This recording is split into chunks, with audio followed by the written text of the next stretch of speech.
My name is Brigadier General Michael Kibuye, and I am the Director of Civil Military Cooperation, usually abbreviated as CIMIC. This directorate is under the Joint Staff Protocol Commissariat at the Ministry of Defense and Veteran Affairs, based in Buya. I came here on the 27th of July, 2025. So that means for the past 4 days, we've been here with a team of district officials from 4 districts, namely Kapelebyong, in no particular order that is, Karenga,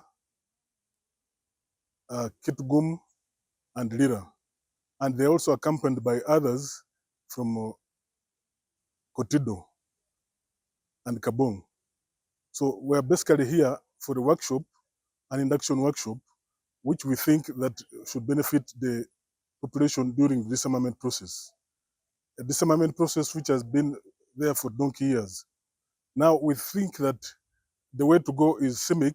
Why? Because civil military cooperation has helped worldwide, and in particular UPDF in all avenues of approaching the enemy. We now think that CIMIC is a force multiplier because with CIMIC, the approach is different. It's not a bullet thing. CIMIC is a way of coordinating, cooperating, liaising with the population, and in that way, we sort out problems in a better way. That's why we are here. And by the end of the induction course, we believe that a way forward would be forged as to how to approach the situation in a CIMIC manner. After this training, we expect that the leadership will go back to their respective districts and be able to mobilize the wananchi in order to share the information and knowledge that they've gained from this particular induction training. However, I have this to add, that during the induction training, we've also had to interact with the leadership, and they have shared their experiences, wide experiences in as far as cattle rustling is concerned from the neighboring districts.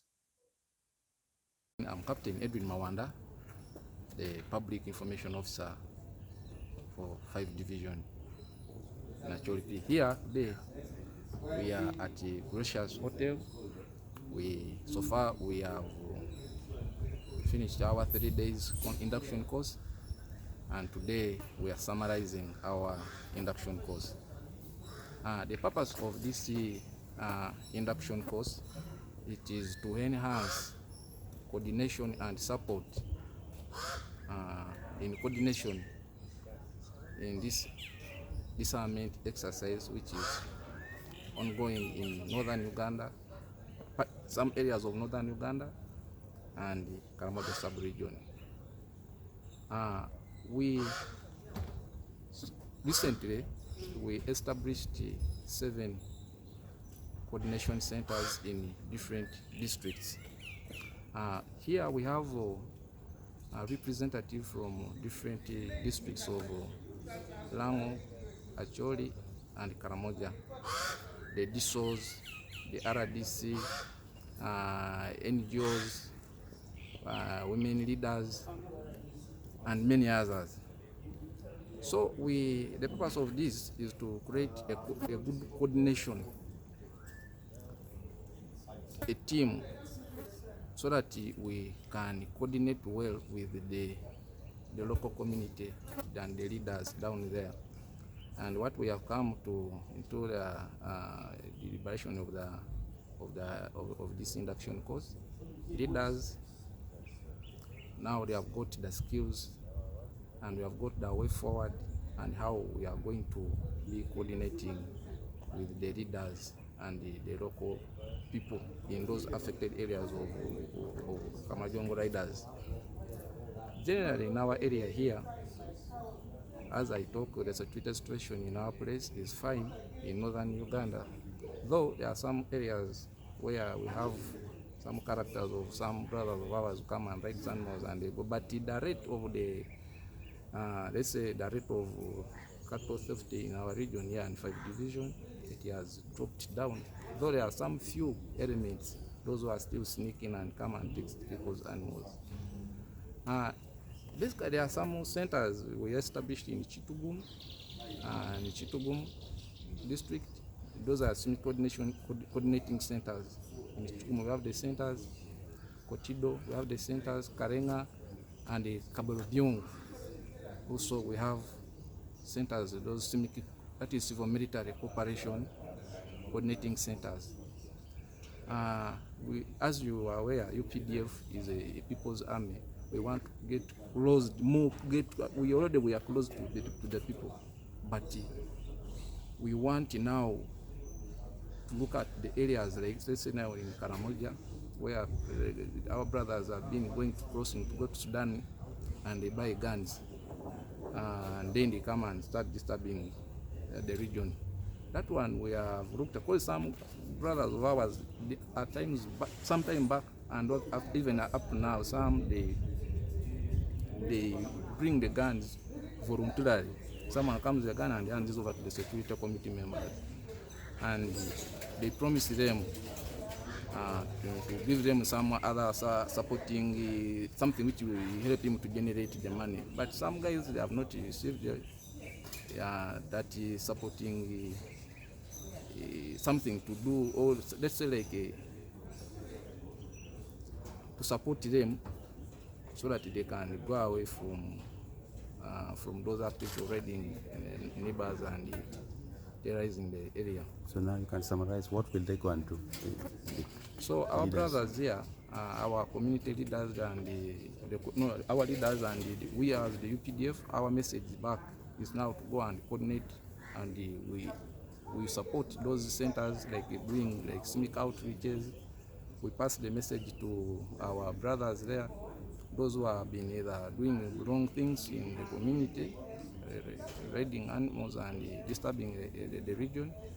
We are going to come up with a system which is going to support them so that they leave those activities, those bad activities around they have been doing in the region.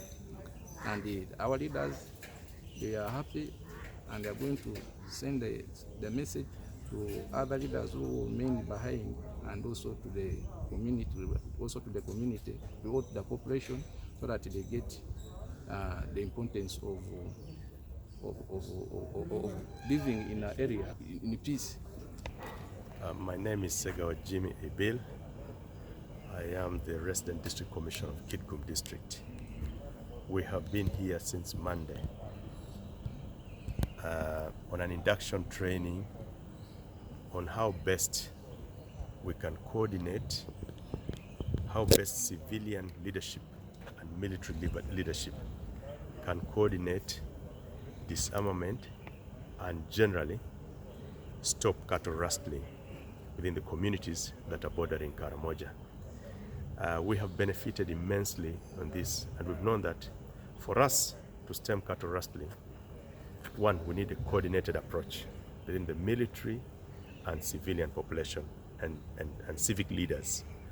So in this, we have found that the military cannot work alone, neither can the civilian leadership or civic leaders work alone. So there is need for a concerted approach and working together on intelligence, working together on deployment, working together on mindset change, on the on the problems that we have that have been caused by cattle rustling. So as leaders, we go back and mobilize communities to close the work with the military. Two, we're also saying that pasture and water points that have always been a source of our brothers who come from Karamoja claim they come for pastures, they come for water. That should be coordinated and controlled. Access to that should be coordinated and controlled. We've also agreed that while working, it's important to engage young people, particularly those who come from Karamoja and even our places, that we need to have skilling programs such that people have alternatives to livelihoods other than cattle rustling. So a raft of these issues that we've come up with and solutions that we've come up with will help us to stem and to bring down cattle raids within our region and our areas. Thank you. Thank you so much.